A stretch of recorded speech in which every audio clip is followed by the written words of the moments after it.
Hello बच्चों, welcome to our channel on N academy just 9th and 10th।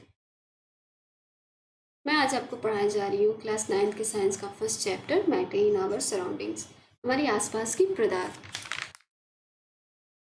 Chapter start करने से पहले just let me give you a short introduction about myself. My name is Priyanka Bharti. I have done my BSc in hospitality stream from HM Bhopal.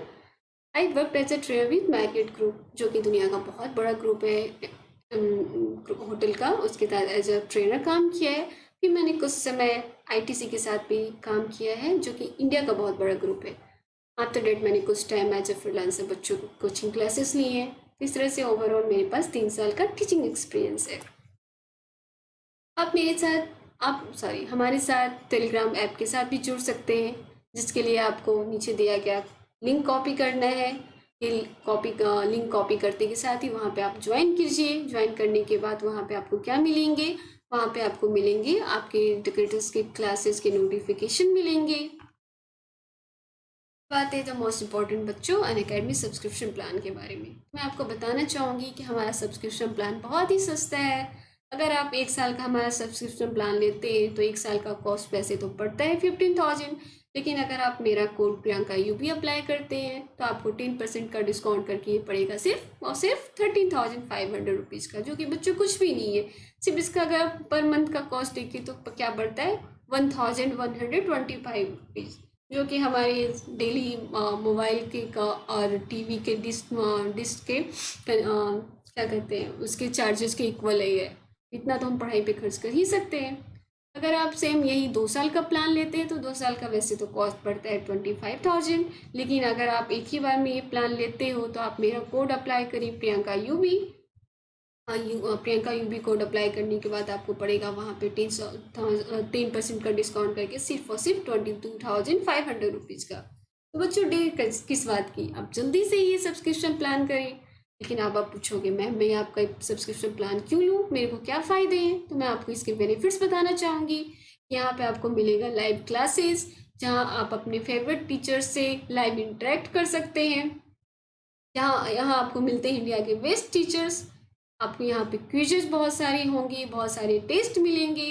और ये सब आपको क्या मिलेगा, कितने में मिलेगा, सिर्फ और सिर्फ 13,500 के सालाना पैक पे। तो बच्चों देर किस बात की, जल्दी से आप प्लान कीजिए। अगर आप एक बार सब्सक्रिप्शन ले लेते हैं तो आपको 1 साल के अनलिमिटेड एक्सेस मिलेगा। आप कभी भी वीडियोस को डाउनलोड करके ऑफलाइन भी बैठ के देख सकते हो। यहाँ पे आप अपने लाइव क्लासेस में अपने डाउट्स क्लियर कर सकते हो। है ना बच्चों, बहुत फ़ायदे की चीज़। इतना तो हम अपनी पढ़ाई पे खर्च कर ही सकते हैं ना। 1 साल का है 13,500, जल्दी से जल्दी सब्सक्राइब कीजिए इसे। चलिए बच्चों, अब तो ये सब हो गई हमारे प्लान के बारे में बातें। अब हम आते हैं अपने टॉपिक पे। हम क्या पढ़ने वाले थे आज, मैटर के बारे में। मैटर क्या है? Matter is a substance which है mass and occupies space. Matter वो पदार्थ है जिसमें वजन होता है और जो अपना स्पेस लेता है। इस तरह से यूँ कहें कि हर वो चीज़ जिसमें वजन हो और जो स्पेस लेता हो वो मैटर कहलाता है। इसके पहले मैं एक बात बताना चाहूँगी कि मैटर ये 3 स्टेट में पाए जाते हैं, सॉलिड लिक्विड गैस। ठीक है, आप समझ गए। किसी भी फॉर्म में सॉलिड में भी मैटर हो सकता है, लिक्विड फॉर्म में भी हो सकता है, गैस में भी हो सकता है। It is made of tiny particles. ये बहुत ही छोटे छोटे पार्टिकल से मिलके बने होते हैं। ये पार्टिकल्स इतनी छोटे होते हैं बच्चों, जिसे हम अपनी नाइट आई से कभी नहीं देख सकते। इन्हें देखने के लिए हमें हाई रेजोल्यूशन पावर की माइक्रोस्कोप की ज़रूरत पड़ती है। अब हम इस एग्जाम्पल के थ्रू समझते हैं कि मैटर क्या है। आप मेरे हाथ में ये पेन देख रहे हो। मैं समझ मैं ये आप सोचोगे क्या ये क्या है, ये मैटर है क्या। देखते हैं, इसका वजन है, इसने अपना एरिया क्वायर किया हुआ है। तो हाँ, जैसा मैंने आपको तो बताया ही कि जिसमें वजन हो, जो एरिया जिसका अपना कुछ स्पेस हो, एरिया लिए हुए हो, वो मैटर कहलाता है। तो ये भी मैटर है। क्या मैं मैटर हूँ? मेरे में वजन है, मैंने अपना स्पेस इतना ऑक्युपाई किया हुआ है, तो मैं भी मैटर हूँ।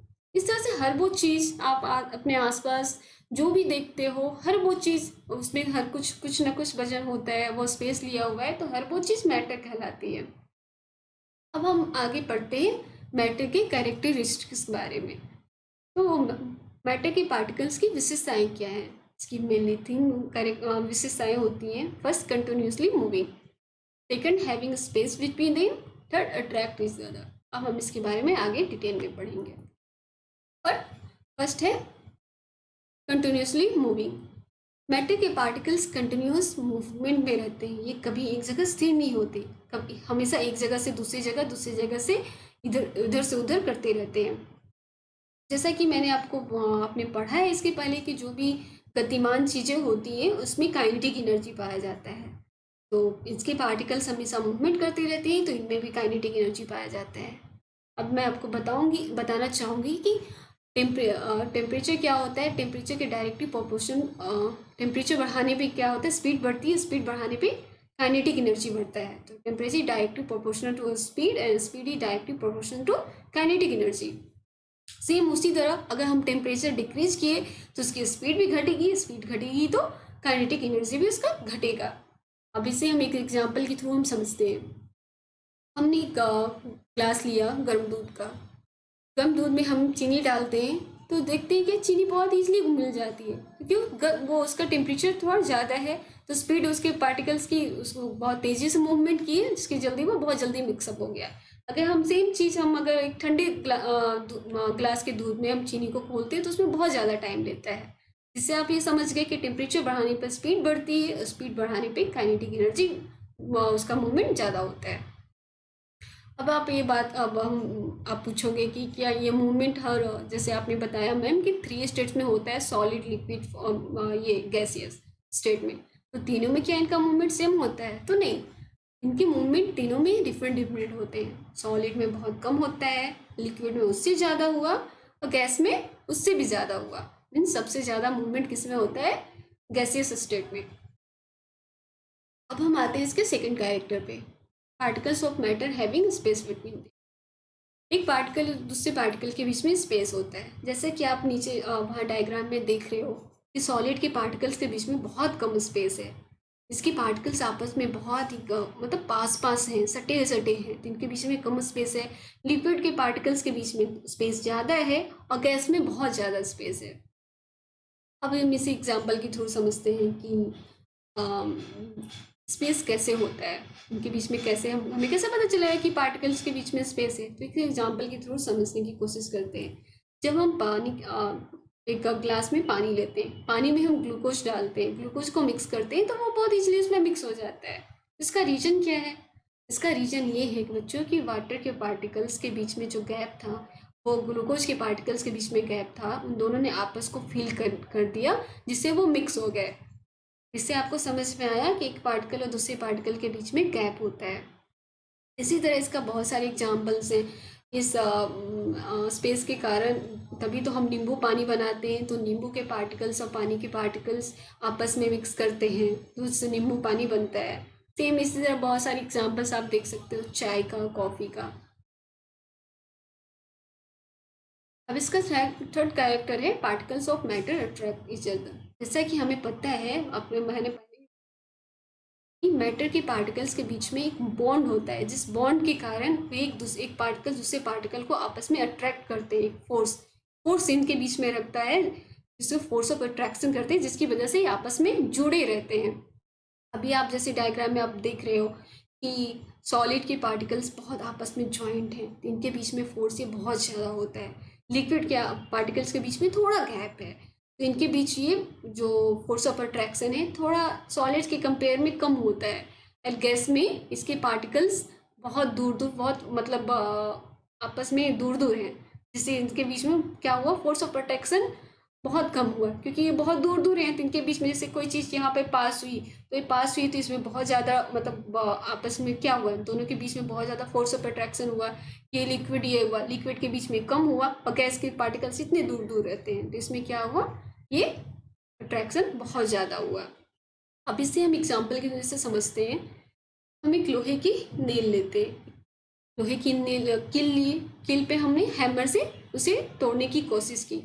तो जब हम हैमर से तोड़ने की कोशिश करते हैं तो वो एक बार दो बार में वो किल नहीं टूटती। उसका रीज़न क्या है? क्योंकि नील की जो नील क्या किस चीज़ का है, लोहे का बना है, तो उसके पार्टिकल्स के बीच में अट्रैक्शन, वो आपस में बहुत ही आपस में जुटे हुए हैं पास पास, जिससे वजह हमें हैमर जब हम चलाते हैं तो उससे तोड़ना बहुत ही मुश्किल होता है, क्योंकि उनके बीच में फोर्स ऑफ अट्रैक्शन बहुत ज़्यादा है।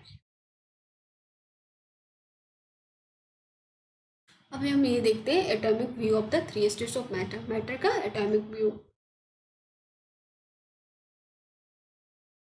जैसे आप देख रहे हैं सॉलिड का इस तरह से होता है, एकदम उसके पार्टिकल्स आपस में कंबाइंड होते हैं। लिक्विड का कैसा होता है, थोड़ा सा लिक्विड के पार्टिकल्स एक दूसरे से थोड़े से डिस्टेंस पे होते हैं। और गैस के तो आप देख ही रहे हो कितना गैप होता है उनके बीच में।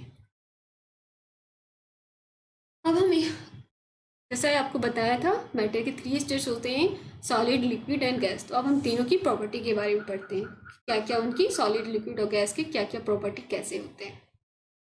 तो सॉलिड, सॉलिड की पहले हम देखते हैं शेप एंड वॉल्यूम। सॉलिड का शेप क्या होता है, जैसे आप ये पेन एग्जांपल के तौर पे मैं आपको समझाती हूँ। ये शेप, इसका शेप फिक्स्ड है, आप देख रहे हो कि इसका शेप फिक्स है, इसके शेप को मैं चेंज नहीं कर सकती हूँ। वॉल्यूम, वॉल्यूम मीन्स आयतन, इसका वॉल्यूम भी सेम है, इसके वॉल्यूम को भी मैं चेंज नहीं कर सकती। इस तरह से क्या हम समझते इस पे कि सॉलिड का जो शेप है वो फिक्स्ड होता है और वॉल्यूम भी फिक्स होता है, हम इसमें कोई भी चेंजेस नहीं कर सकते। लिक्विड, लिक्विड जैसे पानी, लिक्विड क्या हुआ, पानी हुआ। पानी का, इसका कोई शेप फिक्स नहीं होता। पानी को हम जैसे ग्लास में डालेंगे तो वो ग्लास की शेप ले लेगा, फ्लोर पे डालेंगे तो वो फ्लोर का शेप ले लेता है। लेकिन हाँ, इसका वॉल्यूम, वॉल्यूम उसका सेम होता है। सेम कैसे हुआ, अगर ग्लास में हमने हाफ लीटर डाला पानी तो वो हाफ लीटर ही रहेगा। वही ग्लास का पानी अगर हम फ्लोर पे डाला तो वो फ्लोर पे भी हाफ लीटर ही, वो सिर्फ शेप चेंज करेगा, अपना वॉल्यूम चेंज नहीं करता। इससे हमें क्या पता चला, उसका शेप फिक्स्ड होता है और वॉल्यूम भी फिक्स होता है। सॉरी, शेप उसका फिक्स नहीं होता, वॉल्यूम फिक्स होता है। This my mistake. अब गैस, गैस का कोई वॉल्यूम और शेप कोई भी फिक्स नहीं होता है। गैस को हम अगर एक कंटेनर में, छोटी सी कंटेनर में डालते हैं तो वो उसका शेप ले लेगा। अब वो कंटेनर के मतलब जितना जितना उसका साइज है उसका साइज ले लेगा, और जितना उसका वॉल्यूम है वो कंटेनर का वॉल्यूम का हो जाएगा। लेकिन हम उस कंटेनर से निकाल के अगर बड़ी कंटेनर में डालते हैं तो वो क्या करेगा, गैस वो बड़ी कंटेनर का साइज ले लेगा और बड़ी कंटेनर का जितना वॉल्यूम है अंदर वो उस वॉल्यूम को वो फिल कर लेगा। इस तरह से हमें क्या पता, हम क्या डिस्कशन पे आते हैं, इसके कंक्लूजन पे, कि गैस का कोई अपना डिफरेंट शेप नहीं होता और उसका कोई वॉल्यूम नहीं होता। एनर्जी, सॉलिड की एनर्जी बहुत कम होती है, लिक्विड का एनर्जी मीडियम लेवल का होता है और गैस के उसका सबसे ज़्यादा होता है। थर्ड, कंप्रेसिबिलिटी, कंप्रेसिबिलिटी सॉलिड का देखते हैं, क्योंकि जैसे आपने उस डायग्राम में भी देखा था, आपको बताया था कि सॉलिड के पार्टिकल्स क्या होते हैं, आपस में बहुत ही पास पास होते हैं। पास पास होने के कारण क्या, जैसे आप पेन देखिए, इसके पार्टिकल्स बहुत पास पास है, तो इसको हम दबा नहीं सकते, कंप्रेस नहीं कर सकते। लिक्विड, लिक्विड का कंप्रेस, उसके पार्टिकल्स क्या होते हैं, थोड़ा सा उनके बीच में गैप होता है, जिसकी वजह से उसको थोड़ा मतलब एक लेवल तक हम कंप्रेस कर सकते हैं। लेकिन गैस, गैस में क्या होता है, उसके पार्टिकल्स के बीच में बहुत ज़्यादा गैप होता है, जिसके वजह से उसे दबाना बहुत ही आसान होता है। इसका एग्जाम्पल आप तो देखते ही हो, एलपीजी गैस, जो हमारे घरों में खाना बनता है, उस गैस को भी कंप्रेस करके, जो पहले उस गैस को कंप्रेस करके सिलेंडर में डाला जाता है ना, और तभी वो हमारे घरों में सप्लाई होता है। अरेंजमेंट ऑफ मॉलिक्यूल्स, जैसे आपने उसमें भी डायग्राम में देखा कि सॉलिड के मॉलिक्यूल्स क्या होते हैं, आपस में मतलब बहुत ही पास पास, रेगुलर वे में बहुत ही पास पास अरेंज होते हैं। लिक्विड में रैंडम होते हैं अरेंज, एंड गैस में मतलब बहुत ही दूर दूर फैले हुए, रैंडमली बहुत दूर दूर ही फैले होते हैं। इस तरह से क्या है कि सॉलिड में मॉलिक्यूल्स की अरेंजमेंट बहुत रेगुलर हुई, लिक्विड में रैंडम हुई और लिटली स्पैर्सली अरेंज होते हैं, और गैस में रैंडम होते हैं और बहुत ही दूर होते हैं। फ्लूडिटी, फ्लूडिटी मीन्स क्या होता है, बहाव।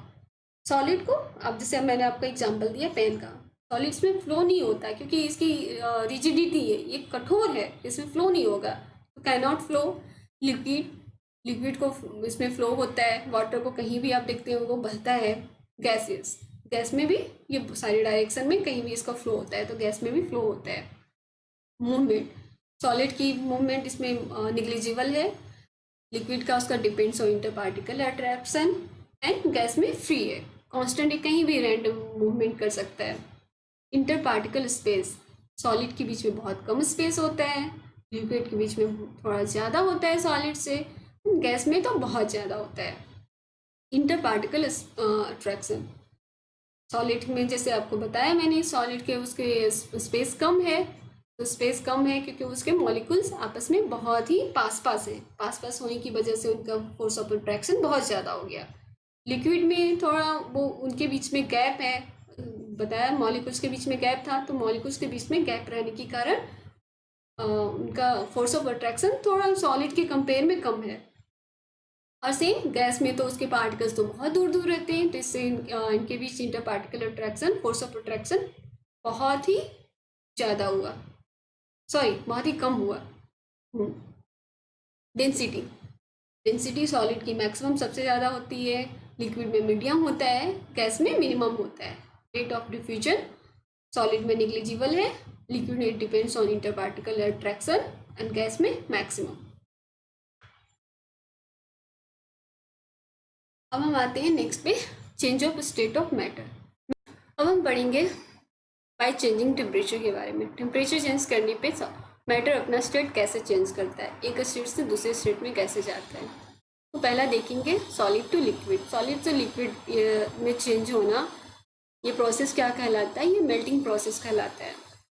मेल्टिंग पॉइंट क्या है, the temperature at which a solid melts to form liquid at atmospheric pressure. वो टेम्परेचर जिस पे सॉलिड मेल्ट होकर के लिक्विड फॉर्म में बनता है, वो उसका मेल्टिंग पॉइंट कहलाता है। अब इसे हम एग्जाम्पल की थ्रू समझने की कोशिश करेंगे।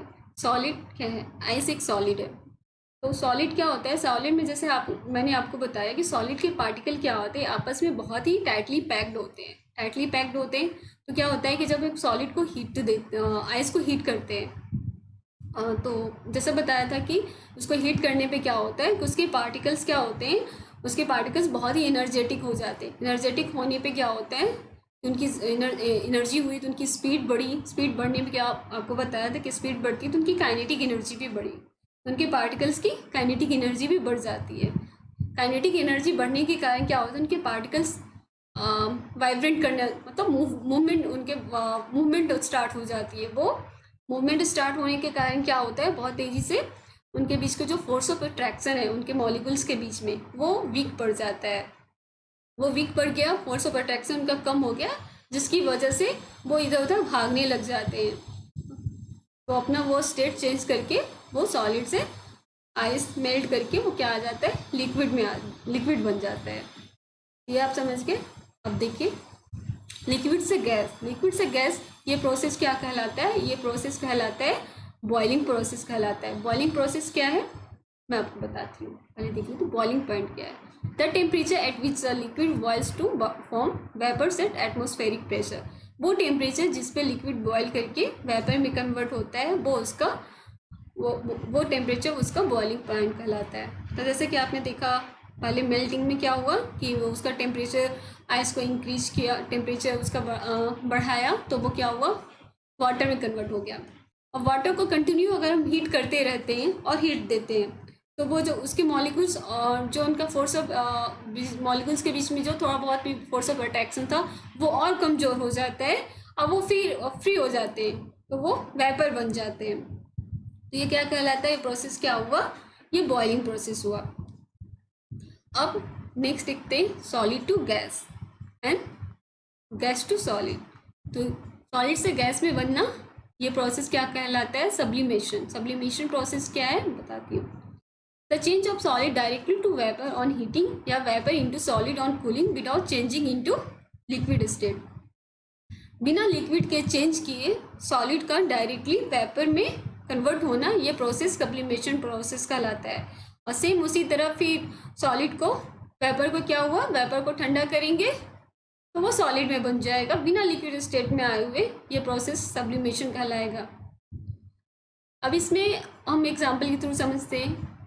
जैसे हम देखते हैं कि घरों में पूजा के समय मम्मी लोग कपूर जलाती हैं। कपूर जलाने पे क्या होता है, कपूर क्या है, सॉलिड फॉर्म में रहता है, लेकिन जब उसका हीट, उसमें हीट इंक्रीज होता है, हम आग जलाते हैं तो उसका हीट इंक्रीज हुआ, तो वो क्या हुआ, वेपर में कन्वर्ट हो गया। वेपर में कन्वर्ट हुआ तो ये प्रोसेस क्या हुआ, ये सब्लिमेशन प्रोसेस के थ्रू मतलब प्रोसेस कहलाया। इसी तरह जैसे आप देखते होंगे कि घरों में कबर्ड में मम्मी पापा नेफ्थलीन बॉल्स डालते हैं। बॉल्स, ये क्या होता है, फिर वो बॉल नेफ्थलीन बॉल्स कहाँ गायब हो जाती है, तो ये कहीं गायब नहीं होती है, कोई जादू नहीं है। यही एक सब्लिमेशन प्रोसेस के वो प्रोसेस होता रहता है उनके बीच में, जो नेपथलीन बॉल्स वो वेपर में कन्वर्ट हो जाता है। ठीक है, अब इसी तरह हम आएंगे समझेंगे बाय चेंजिंग प्रेशर। दूसरा एक तरीका है, प्रेशर चेंज करके भी हम मैटर के स्टेट को चेंज कर सकते हैं। इसे हम समझने की कोशिश करेंगे कि प्रेशर चेंज करके कैसे मैटर अपना स्टेट चेंज करता है।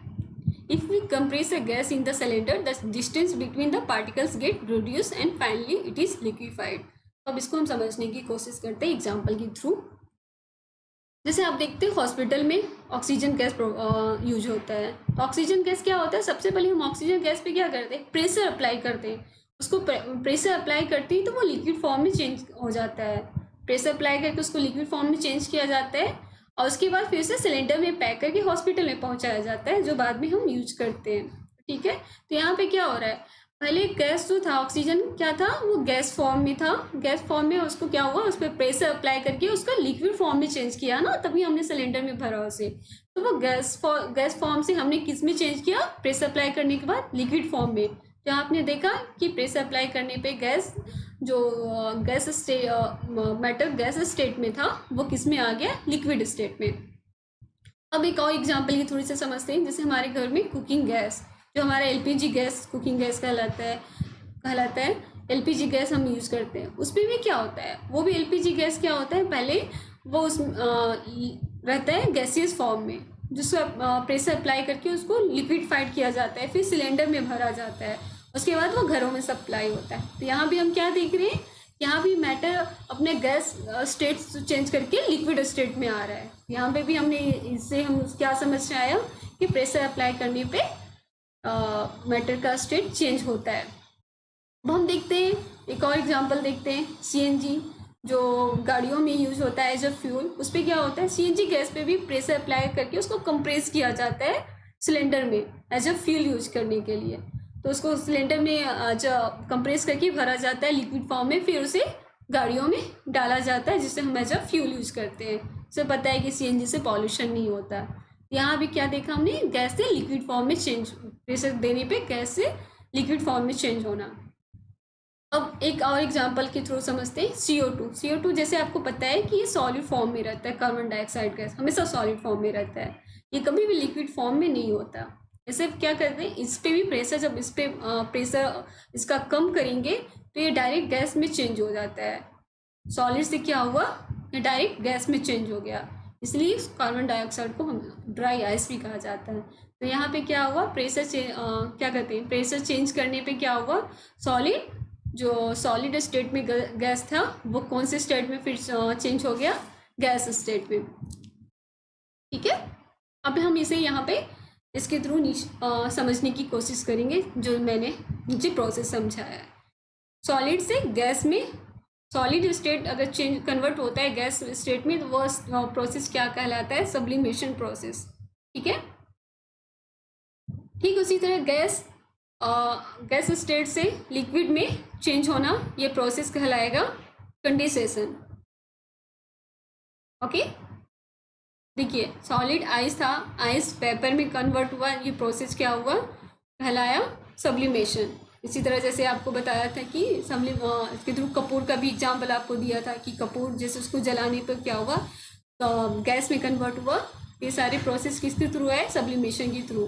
अब गैस से कंडेंसेशन देखिए, यहाँ गैस, वहाँ पे वेपर था, वो लिक्विड, जब बारिश होती है वो ठंडा होकर क्या होता है, वेपर ऊपर रहता है, वो कंडेंस करके वो लिक्विड में कन्वर्ट होता है। तो ये प्रोसेस क्या कहलाता है, कंडेंसेशन।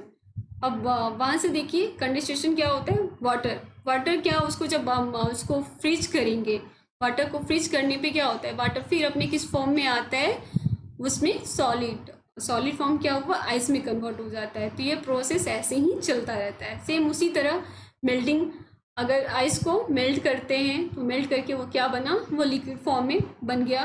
लिक्विड को क्या हुआ कि अगर उसको हीट करते हैं तो उसको हीट करने पे वो क्या हुआ, इवेपोरेट हो गया, इवेपोरेट हो गया क्या बना, गैस बन गया। गैस को फिर हम क्या कहते हैं, वो सब्लिमेशन प्रोसेस के थ्रू वो फिर किस में आ गया, सॉलिड बन गया। ये समझ में आ गई आपको। ओके, अब हम आते हैं नेक्स्ट पे एवेपोरेशन पे। एवेपोरेशन क्या है इसको समझते हैं। तो एवेपोरेशन क्या है बच्चों? एवेपोरेशन लिक्विड की सतह पर होने वाला वो प्रोसेस है जिसमें लिक्विड वेपर में चेंज हो जाता है। याद रखिए ये एक सरफेस फेनोमेना है। ओके, ये हमेशा लिक्विड की सरफेस पे होता है जिसमें लिक्विड वेपर में बदलता है। ऐसा ये टेम्परेचर जो होता है ना, जो टेम्परेचर इसका होता है वो हमेशा याद रखिएगा बॉइलिंग पॉइंट से कम होता है। अब इसको हम समझने की कोशिश करते हैं एक एग्जाम्पल के थ्रू। पहले तो ये देख लीजिए इसका डिफिनेशन क्या बताया था मैंने। Change of liquid into vapour at any temperature below it's boiling point. बताया कि लिक्विड का वेपर में चेंज होना किसी भी टेम्परेचर पे जो उसके बॉइलिंग पॉइंट से कम हो वो इवेपोरेशन कहलाता है। It is a surface phenomena. ये एक सरफेस फेनोमेना है। अब हम इसको हम जैसे समझते हैं। हाँ, एक बात और बताना चाहूँ कि जब ये प्रोसेस हर टेम्परेचर पे पॉसिबल है, बट हाँ लेकिन ये कंडीशन होनी चाहिए जहाँ उसका बॉइलिंग टेम्परेचर उसके बॉइलिंग पॉइंट से कम हो। अब इसको हम समझते हैं कि कैसे ये प्रोसेस कैसे काम करता है। जब कभी लिक्विड के सरफेस के मॉलिक्यूल्स को एनर्जी मिलती है, आप समझिए लिक्विड के सरफेस को जो उसका पार्टिकल्स हुए, लिक्विड के सरफेस जो पार्टिकल हुए उनको एनर्जी मिली, तो वो क्या होता है ना, फोर्स ऑफ अट्रैक्शन को ब्रेक करते हैं। जो वो उनके बीच जो फोर्स ऑफ अट्रैक्शन हुआ ना, वो उनका जो मतलब उसको ब्रेक किया, उसको तोड़ा, उसके करके वो गैसियस स्टेट में कन्वर्ट हो जाते हैं। क्या हुआ, मतलब उनके बीच फोर्स ऑफ अट्रैक्शन था वो कम हो गया, वीक कमजोर हो गया। तो यही प्रोसेस क्या कहलाता है, इवेपोरेशन कहलाता है। अब इवेपोरेशन पे आते हैं कि इवेपोरेशन के मेन फैक्टर क्या क्या हैं, जिससे मतलब कौन सा फैक्टर इसको अफेक्ट करता है। फर्स्ट आते हैं rate of evaporation depends on temperature. अब rate of evaporation depends on its temperature. Temperature पे अब इसका इवेपोरेशन का रेट क्या होता है, टेम्परेचर पर डिपेंड करता है। इसको हम एक एग्जांपल के थ्रू समझने की कोशिश करते हैं। एक ग्लास में पानी फिल करके उसको हम फ्रीज में रखते हैं। एक और सेम ग्लास में एक अदर ग्लास लेंगे, उसमें भी सेम वाटर फिल करेंगे और उसको हम रखेंगे धूप में, सनलाइट में, ठीक है। फिर हम कुछ देर के बाद ऑब्जर्व करते हैं, कुछ घंटों के बाद, या फ्रीज में रखने पे क्या होता है कि इवापोरेशन मीन्स भाप बनना, वो क्या हुआ, वो स्लो हुआ। लेकिन वही जो हमने ग्लास सनलाइट में रखा था उसमें इवापोरेशन फास्ट हुआ, ज़्यादा हुआ। तो इससे हम क्या कंक्लूजन पे आते हैं कि टेम्परेचर अगर कम होता है, टेम्परेचर क्या हुआ, टेम्परेचर कम हुआ तो इवेपोरेशन का रेट कम होता है। अगर टेम्परेचर ज़्यादा रहता है तो इवेपोरेशन ज़्यादा होता है। Evaporation is directly related to surface area.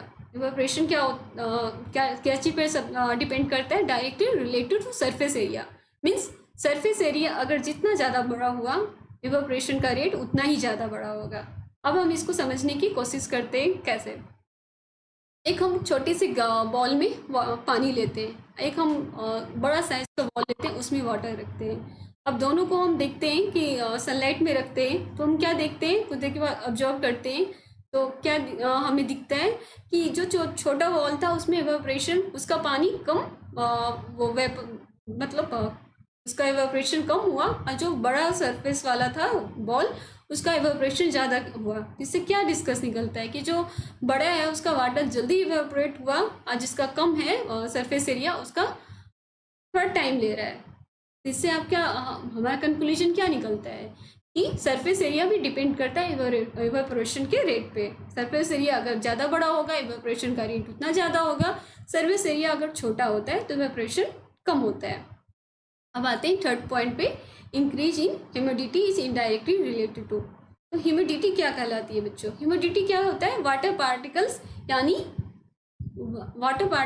Vapour की मौजूदगी को ह्यूमिडिटी कहते हैं। तो कहते हैं हवा में जो भी वाटर पार्टिकल्स की मौजूदगी ही ह्यूमिडिटी कहलाती है। तो अब इसे हम एग्जाम्पल के थ्रू समझते हैं कि जैसे समर्स में देख लीजिए, समर्स में क्या होता है, हमें स्वेटिंग ज़्यादा होती है। स्वेटिंग ज़्यादा होने का क्या रीज़न है कि मैं समर्स लाइक जैसे मई जून के महीने में देखिए हमें बहुत स्वेटिंग होती है। तो इस टाइम हवा में क्या होता है, हवा में ह्यूमिडिटी की मात्रा कम होती है, दैट्स व्हाई स्वेटिंग हमें ज़्यादा होता है। वही सेम रेनी सीजन में देखिए कि रेनी टाइम में क्या होता है कि हवा में ह्यूमिडिटी की मात्रा ज़्यादा हुई, जिससे हमारा इवेपोरेशन कम होता है, जिससे हमें चिपचिपा फील होता है। अब हम आते हैं नेक्स्ट पॉइंट पे। Increase in wind speed is directly related to, हवा की स्पीड पे भी ये डायरेक्टली इवेपोरेशन डिपेंड करता है। अब इसे समझते हैं कि बहती हुई विंड क्या हुआ, बहती हुई हवा, इस पर कैसे इवेपोरेशन का स्पीड डिपेंड किया। तो जैसे देख रहे हैं कि जब हम कपड़े ऊपर छत पे फैलाते हैं तो क्या होता है, जब हवा तेज चल रही होती है तो कपड़े बहुत जल्दी इवेपोरेट होते हैं, मतलब बहुत जल्दी से सूख जाते हैं। तो कपड़े, जो गीले कपड़े होते हैं उनमें जो वाटर होता है बहुत जल्दी से वेपर बन के उड़ जाता है। लेकिन जब हवा कम तेज से चल रही होती है तो वही कपड़े बहुत देरी से सूखते हैं। मतलब क्या होता है, कपड़ों में जो नमी होती है, पानी होता है, वो देरी से इवेपोरेट होता है। तो इससे क्या डिस्कस निकला कि हवा की स्पीड भी इवेपोरेशन पे डिपेंड करता है, हवा की स्पीड पे भी। ठीक है, अब हम आते हैं नेक्स्ट पे। Evaporation always causes cooling, evaporation से हमेशा कूलिंग इफेक्ट आता है। When a liquid evaporate, the particles of the liquid absorb heat from the surroundings. जब एक लिक्विड एवेपोरेट होता है, वो जब वेपर में कन्वर्ट होता है तो उसके जो लिक्विड के पार्टिकल्स हैं वो अपने आसपास के सराउंडिंग से हीट एब्जॉर्ब करते हैं, तभी वो वेपर में कन्वर्ट होते हैं। तो द सराउंडिंग्स बिकम कोल्ड, इसी वजह से सराउंडिंग क्या होता है, हमारा ठंडा फील होता है। अब हम इसे एक एग्जाम्पल के थ्रू समझते हैं। गर्मियों में देखते हैं हमारे पापा मम्मी छत पे क्या होता है, पानी डालती हैं ताकि हमें ठंडा फील हो सके हमारा घर। इसके पीछे रीजन क्या है बच्चों, इसके पीछे रीजन ये है कि जब छत पे वो पानी डालती हैं, तो जब छत पे पानी डाला जाता है तो जो पानी क्या होता है, वो छत के सरफेस से हीट को एब्जॉर्ब कर लिया, वो छत के सरफेस से हीट को एब्जॉर्ब कर लिया। अब वो एब्जॉर्ब करके जो पानी था, पानी ने छत से हीट को एब्जॉर्ब कर लिया और वो वेपर में कन्वर्ट हो गया, और उसकी वजह से क्या हुआ, हमारा सरफेस जो भी था छत, वो ठंडा ठंडा हमें फील होता है। अब इसी तरह से एक एग्जांपल हम देखते हैं कि स्वेटिंग का। ठीक है, also during summers we sweat more because during the evaporation the sweat absorbs heat from our body making the body cool. अब क्या होता है, अब इसमें मैं आपको समझाती हूँ। पसीने के जो गर्मियों के टाइम क्या होता है, हमारे शरीर से पसीना निकलता है, स्वेटिंग क्या हुआ, पसीना निकला। तो जो पसीने की क्या हुए मॉलिक्यूल्स हुए, जो पसीने के मॉलिक्यूल्स होते हैं ना, वो अपनी काइनेटिक एनर्जी को, तो उनके काइनेटिक एनर्जी को इंक्रीज करने के लिए क्या किया उन्होंने, हमारी स्किन से उन्होंने हीट को एब्जॉर्ब किया, हमारी स्किन से उन्होंने हीट को एब्जॉर्ब किया। तो इससे क्या हुआ, इससे उनका फोर्स ऑफ अट्रैक्शन जो हुआ, फोर्स ऑफ अट्रैक्शन को वो ओवरकम करके लिक्विड से गैस स्टेट में चले जाते हैं। समझ में आया, उन्होंने क्या किया, देखिए अब समझिए। पसीने के जो मॉलिक्यूल्स थे हमारे शरीर से, हम जो स्वेटिंग हुआ, पसीने के जो मॉलिक्यूल्स थे उन्होंने अपनी काइनेटिक एनर्जी को इंक्रीज करने के लिए हमारी स्किन से, हमारी जो बॉडी से उन्होंने हीट को, हमारे अंदर से हीट को एब्जॉर्ब किया।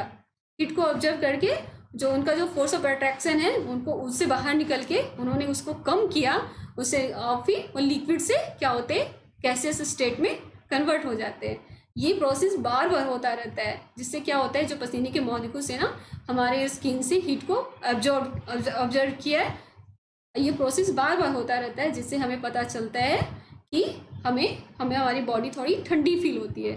इससे आपको क्या समझ आया कि टेम्परेचर जो होता है ना, डायरेक्टली प्रोपोर्शनल होता है काइनेटिक एनर्जी के मॉलिक्यूल से। यही कारण है कि हमारे स्किन को मॉलिक्यूल्स की जो काइनेटिक एनर्जी होती है वो डिक्रीज हो जाती है, जिसकी वजह से हमें, हमारे शरीर जो, हमें ठंडा फील होता है। तो आपको समझ में आ गया, सेम प्रोसेस काम करता है। आपको ये भी बताया कि जो छत पे होता है वही प्रोसेस सेम काम करता है उसमें।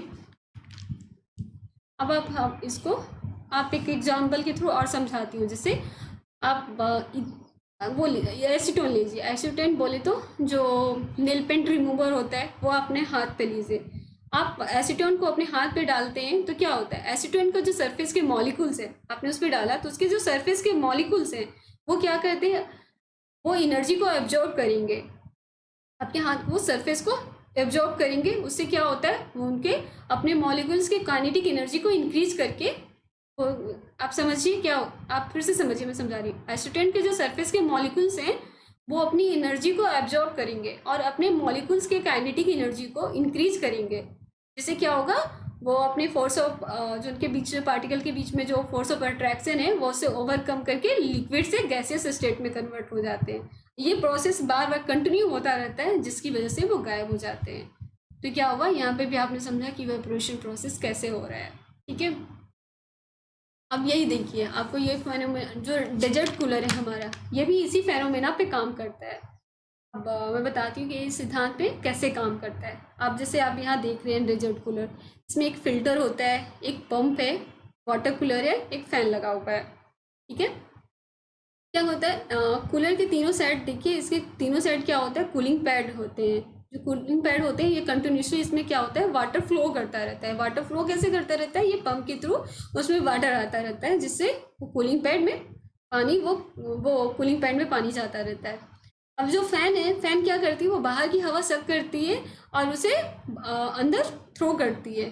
कूलर बाहर लगा हुआ है ना, बाहर की तरफ से अंदर विंडो हम लगाते हैं, तो क्या होता है, वो बाहर की गर्म हवा को लेती है, गर्म हवा को वो वहाँ पे फिल्टर हो करके वो फिर वो हवा हमें फिल्टर होके क्या होता है, वो फिर ठंडी हवा हमें अंदर आती है रूम में। तो भी प्रोसेस कैसे काम करता है देखिए, जब हवा क्या होता है ना, जब बाहर की गर्म हवा कूलिंग पैड से को क्रॉस करती है, देखिए बाहर की गर्म हवा जब आई वो कूलिंग पैड को क्रॉस की, तो हवा क्या होता है, हवा अपनी हीट को, हवा जो अपनी हीट है ना, जो बाहर की गर्म हवा है, वो अपनी हीट को जो कूलर के होते हैं ना चारों तरफ, अपनी सराउंडिंग जो अपनी सराउंडिंग से क्या होता है, कूलर की सराउंडिंग में क्या कूलिंग पैड लगे हुए हैं जिसमें वाटर है, देखा वाटर पंप से आ जा रहा है। तो क्या होता है, बाहर की जो ये आपकी जो गर्म हवा है, गर्म हवा ने क्या किया, अपनी हीट को अपने सराउंडिंग में जो कूलिंग पैड है उसमें जो वाटर है, वाटर को दे दिया, पानी ने उसे उसकी गर्मी ले ली और जो उससे उसका हीट ले लिया, तो पानी क्या हुआ, पानी फिर वेपर में चेंज हो गया हीट से, और जो हवा हुई, हवा पानी के कारण ठंडी होकर के वो अंदर रूम में आ गई, फैन के थ्रू वो रूम में आ गई। इसी प्रोसेस पे ये डेजर्ट कूलर काम करता है कि बाहर की गर्म हवा वो आई, वो वाटर से वहाँ पे टकरा करके वो क्या हुआ, वाटर से हवा की सारी उससे हीट ले करके वो वाटर वेपर में कन्वर्ट हो गया, हवा ठंडी हो गई। यही फेनोमेना हमारा डेजर्ट कूलर पे अप्लाई होता है। तो बच्चों आज के लिए बस इतना ही। अब हमने जो पढ़ा, अब एक क्विज सेशन हो जाए सो दैट हमें पता चले कि आप लोगों ने कितना पढ़ा है। ठीक है, अब हम आते हैं क्विज पे। आज का पहला क्वेश्चन है बच्चों, विच of the following is not a matter. पहला ऑप्शन है एयर, सेकंड ऑप्शन है feeling of cold, third option है मोबाइल, फोर्थ ऑप्शन है वाटर। तो जल्दी से बताइए, क्वेश्चन अच्छे से समझिए। Which is of the following is not a matter, इनमें से कौन मैटर नहीं है? Air, feeling of cold, mobile, water. तो सही आंसर है इसका बी, फीलिंग ऑफ कोल्ड। जैसे कि मैंने आपको बता रखा है कि मैटर क्या है, मैटर वो पदार्थ है जिसमें वजन होता है और जो स्पेस घेरता है। तो आपको तो इससे पता चलता है एयर, मोबाइल, वाटर, ये सब में कुछ ना कुछ इसका वजन है, कुछ ना कुछ इसका मास है और इसमें कुछ स्पेस से घेरा हुआ है। फीलिंग, तो answer, correct answer is feeling of cold. अब आते हैं हम सेकंड क्वेश्चन पे। सेकंड क्वेश्चन है हमारा, on increasing the temperature of a gas. Temperature increase करने पे, on increasing the temperature of a gas, gas का टेम्परेचर इंक्रीज करने पे क्या होता है? काइनेटिक एनर्जी, ऑप्शन है A kinetic energy increases, B kinetic energy decreases, third its gas converted into liquid, fourth its particles come closer to each other. तो इसका answer है, करेक्ट आंसर हुआ इसका काइनेटिक एनर्जी इंक्रीजेस। जैसा कि आपको बताया कि आपने पढ़ा ही था कि टेम्परेचर इंक्रीज करने पे क्या होता है, स्पीड बढ़ती है, स्पीड बढ़ने से क्या होता है, उसकी काइनेटिक एनर्जी बढ़ती है। यहाँ पे टेम्परेचर इंक्रीज किया है तो उसका स्पीड बढ़ा तो काइनेटिक एनर्जी बढ़ी। करेक्ट आंसर है ए। अब आते हैं हम अपने थर्ड क्वेश्चन पे। हमारा थर्ड क्वेश्चन है, select the substance which does not undergo sublimation. अब आप अच्छे से समझिएगा, सब्लिमेशन प्रोसेस के तहत कौन सा नहीं जाता। फर्स्ट ऑप्शन है A salt, B naphthalene, C ammonium chloride, D कपूर। बताइए जल्दी से।